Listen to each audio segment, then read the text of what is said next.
नमो अर्हन्ताणं नमो सिद्धाणं नमो आयर्याणं नमो अध्यायाणं नमो लोये सव्यसाहुणम्।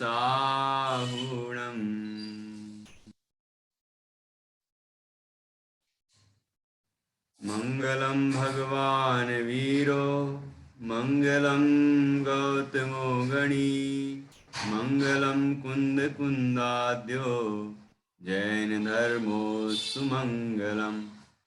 सर्वमंगल मांगल्यम सर्वकल्याणकारकम प्रधानम सर्वधर्माणां जैनम जयतु शासनम जैनम जयतु शासनम।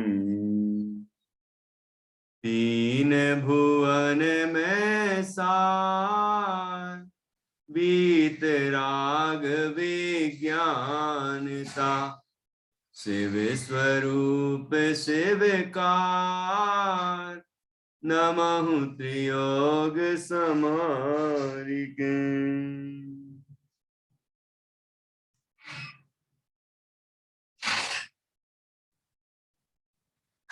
कविवर पंडित दौलत राम जी द्वारा रचित यह छठाला ग्रंथ है। इसकी छठवीं ढाल चल रही है और छठवीं ढाल में मुनिराज के सकल चारित्र का वर्णन करने के बाद उनके स्वरूपाचरण चारित्र का वर्णन किया है। सकल चारित्र जिसमें बाह्य क्रियाएं भी होती हैं और जो शुभ भाव रूप परिणाम होता है, और स्वरूपाचरण चारित्र जो आत्मा की शुद्ध परिणति है, शुद्धोपयोग है, जहां आत्म स्वरूप में लीनता रूप परिणाम होता है, जिससे कर्मों का संवर और निर्जरा होती है और जो मोक्ष का कारण होता है, ऐसे शुद्धोपयोग का वर्णन यहाँ किया जा रहा है। और अब यहाँ बता रहे हैं कि ऐसा शुद्धोपयोग जब प्रकट होता है तो कैसा आनंद आता है, और उसके बाद फिर अरहंत अवस्था प्रकट होती है, फिर सिद्ध अवस्था प्रकट होती है, और यह जीव संसार सागर से पार हो जाता है और अनंत सुख प्राप्त कर लेता है। सादी अनंत काल ऐसा अनंत सुख भोगता रहता है। ऐसी बड़ी ही सुंदर चर्चा अब यहाँ आ रही है। हमने स्वरूपाचरण चारित्र में ये समझा कि वर्णादि और रागादि से भिन्न, अर्थात शरीर आदि समस्त बाह्य पदार्थों और अंदर में उत्पन्न होने वाले जो विकारी परिणाम हैं, राग द्वेष क्रोध मान माया लोभ आदि जितने भी विकार हैं, ये सब विकार ये रागादि में आते हैं। ये सभी मेरे स्वरूप में प्रतिष्ठा नहीं पाते, ये मेरे आत्मा से, मेरे स्वरूप से, मेरे त्रैकालिक स्वभाव से भिन्न है। वर्णादिमय पुद्गल तो सर्वथा भिन्न है, अर्थात वो तो पुद्गल ही है, अत्यंत भाव है। उसमें उसके साथ एक क्षेत्र का संबंध होने से, व्यवहार से हमारे साथ है ऐसा कह देते हैं, और शरीर और आत्मा का एक क्षेत्र का संबंध है, इसीलिए कह देते हैं कि ये शरीर आत्मा है, या आत्मा 5 इंद्रिय वाला है इत्यादि। ये सब उपचरित कथन है, व्यवहार कथन है। परमार्थतः तो पुद्गल जीव रूप हो ही नहीं सकता, और जीव कभी पुद्गल रूप हो ही नहीं सकता। इसलिए वर्णादि से तो सर्वथा रहित है, सर्व प्रकार से रहित है, अर्थात वर्णादिमय द्रव्य हो, आत्मा हो ही नहीं सकता, क्योंकि उसका लक्षण ही नहीं है। वो पुद्गल है और ये जीव है। तो इस प्रकार यहां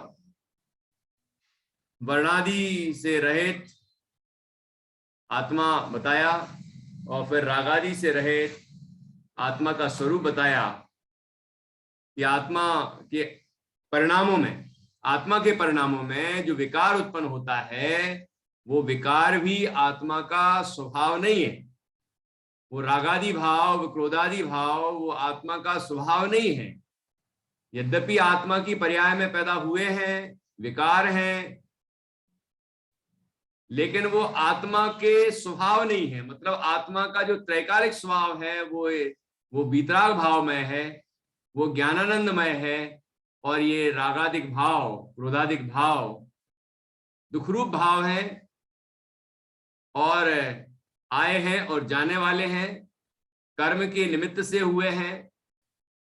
और ये जो विकार हैं ये पर के लक्ष्य से होते हैं, आत्मा के लक्ष्य से नहीं होते।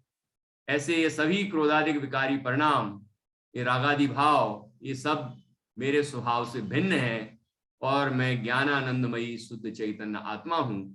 ऐसा अपने स्वरूप का जब जीव विचार करता है तो जीव को वर्णादि और रागादि से भिन्न अपना ज्ञानानंदमय आत्मा अनुभव में आता है।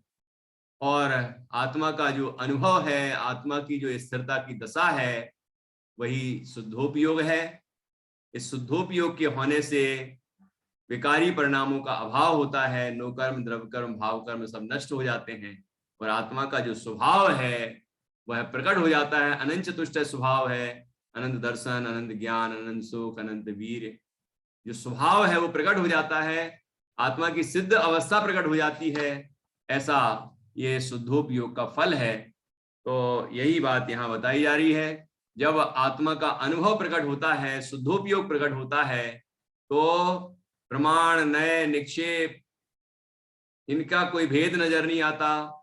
गुण गुणी का भेद नहीं नजर आता। ज्ञाता ज्ञान गे, ध्याता ध्यान दे इत्यादि का कोई विकल्प नहीं होता। षटकारक की प्रक्रिया होती है लेकिन वो प्रक्रिया का कोई भेद नहीं दिखाई देता। कर्ता कर्म क्रिया का भेद नहीं दिखाई देता। ऐसा अभेद अखंड एक शुद्ध चैतन्य मात्र आत्मा अनुभव में आता है और आनंद ही आनंद प्रकट होता है। ऐसी बड़ी सुंदर चर्चा यहाँ पर की गई है। अब यहाँ 11वें छंद में ऐसे शुद्धोपयोग से प्रकट होने वाले आनंद का क्या स्वरूप है वो बताया गया है। ऐसा शुद्धोपयोग मुख्य रूप से मुनिराज को होता है, मुनिराज को विशिष्ट रूप से होता है। इसलिए मुनिराज के ही प्रकरण में ये चर्चा विशेष रूप से आती है। बाकी चौथे गुणस्थान में और 5वें गुणस्थान में भी जीव शुद्धोपयोग प्राप्त करता है और उसे आनंद की अनुभूति होती है। ये बात रहस्यपूर्ण चिट्ठी में पूछी गई कि ऐसा आनंद, ऐसा अनुभव किस गुणस्थान से होता है, तो वहां लिखा है चौथे गुणस्थान से होता है। तो पंडित टोडरमल जी साहब लिखते हैं कि ये चौथे गुणस्थान से ऐसा अनुभव होता है। तो ये शुद्धोपयोग हम सबको भी हो सकता है और इस शुद्धोपयोग को हम बढ़ाएंगे तो आगे और कसायों का अभाव होगा और विरक्ति आएगी बाहर में, और इस तरह हम आगे की भूमिकाओं में बढ़ेंगे, अनुव्रत आदि धारण करेंगे, श्रावक की भूमिका, प्रतिमाएं, और कोई जीव इन छोटी छोटी भूमिकाओं को न ग्रहण करता हुआ सीधा ऐसा पुरुषार्थ बढ़ाता है कि नग्न दिगंबर वितरागी संत हो जाता है और स्वरूप की साधना द्वारा अरहंत और सिद्ध अवस्था प्राप्त कर लेता है। तो ये सब शुद्धोपयोग का ही फल है। हम सभी ये भावना करें कि हम भी एक दिन ऐसी दिगंबरत्व अवस्था अंगीकार करें और हम भी एक दिन अपने स्वरूप की साधना को पूर्ण करके और परम आनंद रूप मोक्ष को प्राप्त करें। और जब तक वो अवस्था ना प्रकट हो तब तक यहीं इस भूमिका में अभ्यास करें। निश्चित रूप से आनंद, वैसा ही आनंद हम सबको प्रकट होगा जैसे मुनिराज को होता है, जैसे भगवान को होता है। उसी आनंद की जाति वही रहेगी, प्रकार वही रहेगा। भले ही उनके ज्यादा होता है और हमें कम होगा, लेकिन जाति तो वही होगी, स्वाद तो वैसा ही आएगा। इसलिए हम सबको भी वैसा प्रयास करना चाहिए। तो यहाँ बहुत ही सुंदर तरीके से 8वें छंद से ये चर्चा की है और अब हम 11वें छंद पर पहुंच रहे हैं, और जहाँ स्वरूपाचरण चारित्र का फल बताया है और उसके फल में अरहंत दशा का भी वर्णन किया है। देखिए,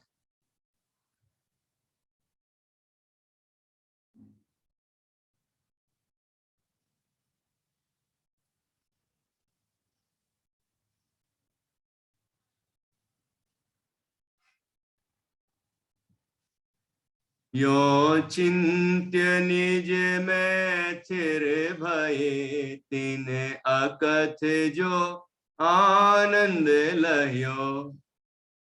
सो इंद्र नाग नरेंद्र वा, अहिमिंद्र के नाही कह्यो। तब ही सुकल ध्यान।